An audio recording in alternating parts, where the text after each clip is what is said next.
atau substansi dari nilai-nilai Pancasila itu lebih mudah dipahami. Namun di tengah globalisasi, bagaimana Indonesia mampu menjadikan Pancasila sebagai jati diri dan eksistensi Pancasila harus terus dijaga di tengah era globalisasi untuk menjaga segala potensi ancaman bagi negara melalui implementasi nilai Pancasila.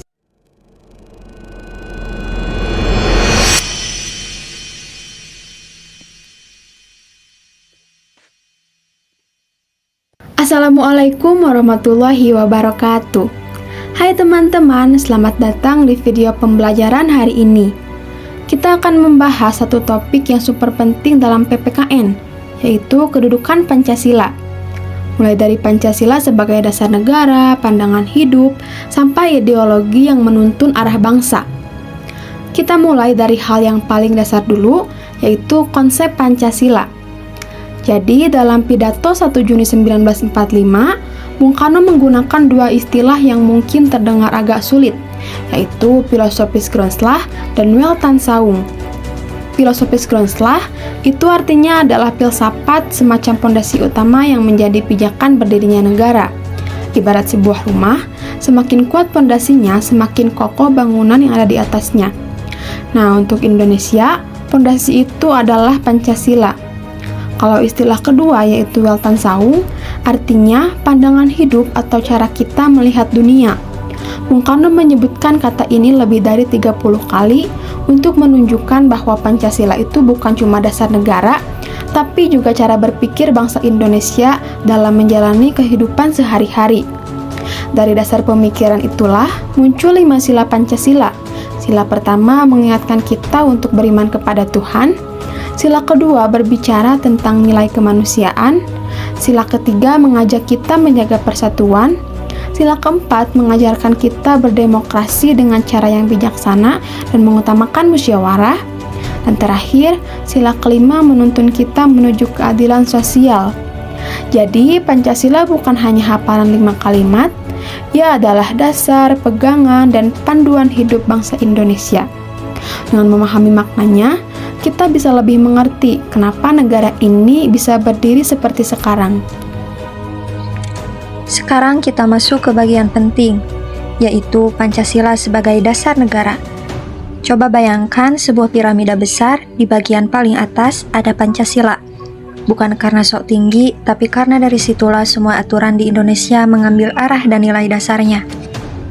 Tepat di bawahnya ada Undang-Undang Dasar 1945. Lalu undang-undang atau Perpu diikuti peraturan pemerintah dan yang paling bawah peraturan daerah. Gambaran ini menunjukkan satu hal sederhana, aturan yang ada di bawah tidak boleh bertentangan dengan aturan yang ada di atas. Perda tidak boleh menabrak undang-undang, undang-undang tidak boleh bertentangan dengan undang-undang dasar, dan semua aturan wajib sejalan dengan Pancasila. Jadi, Pancasila itu ibarat kompas utama yang menentukan apakah hukum Indonesia sudah berjalan ke arah yang benar atau belum. Selain menjadi puncak piramida hukum, Pancasila punya beberapa fungsi penting. Ia adalah sumber dari segala sumber hukum, artinya setiap aturan yang dibuat harus berangkat dari nilai-nilai Pancasila. Pancasila juga jadi jiwa dan semangat Undang-Undang Dasar 1945, karena konstitusi kita sebenarnya disusun dengan mengacu pada nilai-nilai yang ada dalam Pancasila. Dan tentu saja, Pancasila menjadi dasar bagi semua peraturan yang berlaku di Indonesia. Kalau Pancasila sampai diabaikan atau hilang dari sistem hukum kita, ibarat rumah kehilangan fondasi, negara bisa goyah dan bahkan ambruk. Itulah sebabnya memahami Pancasila itu penting, bukan untuk dihafal saja, tetapi untuk dipahami penerapannya dalam menjaga agar negara ini tetap berjalan teratur dan stabil.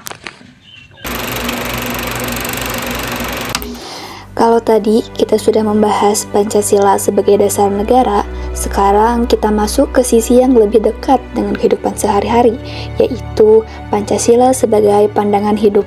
Sederhananya, pandangan hidup itu semacam pegangan atau kompas yang membantu kita menentukan sikap ketika menghadapi berbagai situasi. Untuk bangsa Indonesia, kompas itu adalah Pancasila. Sebagai pandangan hidup, Pancasila memberi pedoman tentang bagaimana kita berpikir, bersikap, dan bertindak. Yang menarik, pedoman ini tidak hanya berlaku untuk satu waktu saja. Ia mengikat dari generasi ke generasi, dari era perjuangan, kemerdekaan, sampai sekarang kita hidup di zaman digital. Jadi, meski zaman berubah, nilai-nilai Pancasila tetap menjadi acuan. Cara kita mempraktikkan Pancasila pun tidak kaku. Setiap orang bisa menghayati dan menerapkannya sesuai budaya, agama, dan kebiasaan masing-masing. Justru disitulah keindahannya.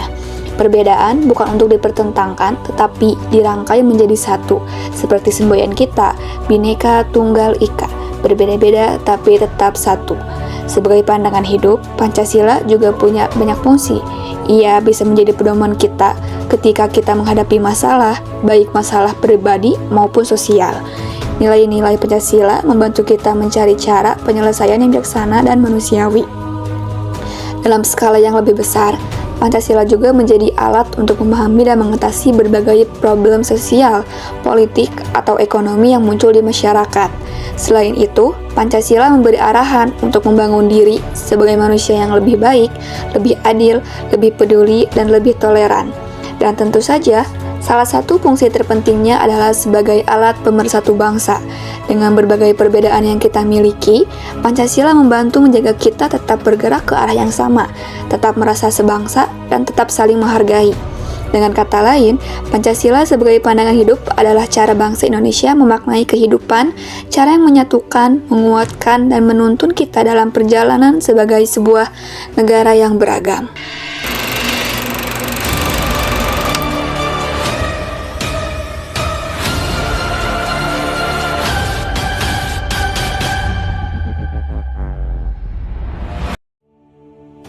Baik, sekarang kita masuk ke peran Pancasila yang tidak kalah penting, yaitu sebagai ideologi negara. Kita sering mendengar nih kata ideologi, tapi apa sebenarnya maksudnya? Ideologi itu sederhananya adalah kumpulan ide atau gagasan yang dipakai untuk mengatur kehidupan bersama. Jadi kalau suatu negara diibaratkan sebuah kapal, ideologi adalah peta dan kompas yang menentukan arah perjalanan. Nah, untuk Indonesia, kompas besar itu adalah Pancasila. Sebagai ideologi, Pancasila menjadi semacam bintang penuntun yang memberi arah dalam berbagai bidang, baik itu politik, ekonomi, sosial, hingga pertahanan dan keamanan. Apapun kebijakan yang dibuat pemerintah, idealnya kembali pada nilai-nilai Pancasila itu sendiri, seperti adanya keadilan, kemanusiaan, musyawarah, persatuan, dan kesejahteraan bersama. Tujuan akhirnya jelas, yaitu untuk mewujudkan masyarakat Indonesia yang adil dan makmur. Dari sini kita masuk ke gagasan besar yang sering disebut dalam diskusi pembangunan nasional, yaitu Indonesia Emas 2045. Tahun ini dianggap sebagai momentum ketika Indonesia berpotensi menjadi negara maju. Tapi syaratnya satu, generasi mudanya harus mengambil peran. Di titik ini ada dua pilihan sederhana. Kalau generasi muda bersikap pasif, tidak mau belajar, tidak mau berkembang, dan tidak peduli dengan keadaan sekitar, maka resikonya sangat besar. Bisa terjadi kemiskinan, pengangguran, dan tertinggal dari bangsa lain. Tapi kalau generasi mudanya aktif, mau belajar, mau bekerja, dan siap berkontribusi, dampaknya pasti akan sangat luar biasa. Kita bisa punya SDM yang berkualitas, ekonomi yang kuat, dan bangsa yang benar-benar maju. Pesannya jelas, masa depan Indonesia ada di tangan generasi muda. Pancasila memberi arah, tapi kitalah yang menentukan apakah arah itu akan membawa Indonesia menuju masa depan yang lebih baik, atau sebaliknya. Baik teman-teman, sebelum kita akhiri, mari kita rangkum kembali apa yang sudah kita bahas bersama. Jadi, Pancasila itu ternyata punya 3 kedudukan utama yang saling melengkapi.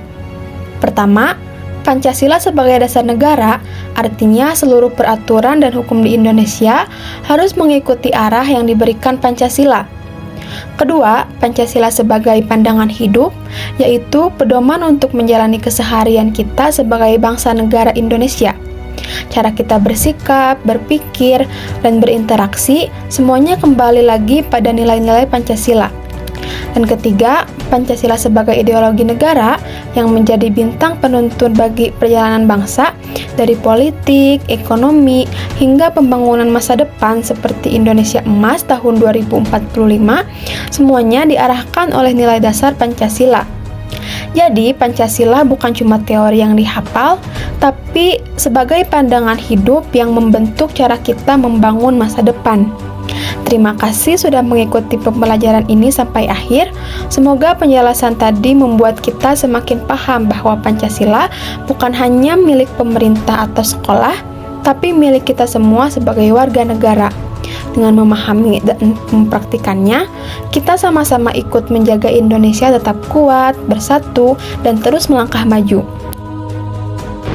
Bahwa Pancasila itu adalah benar-benar satu dasar yang dinamis, satu dasar yang benar-benar dapat menghimpun segenap tenaga rakyat Indonesia, satu dasar yang benar-benar bisa mempersatukan rakyat Indonesia itu untuk bukan saja mencetuskan revolusi, tetapi juga mengakhiri revolusi ini dengan hasil yang baik.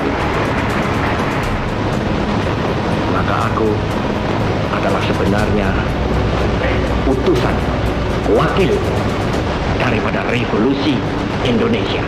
Revolusi Indonesia ini bukan revolusi Soekarno, tetapi revolusi daripada seluruh rakyat Indonesia, dari Sabang sampai Merauke.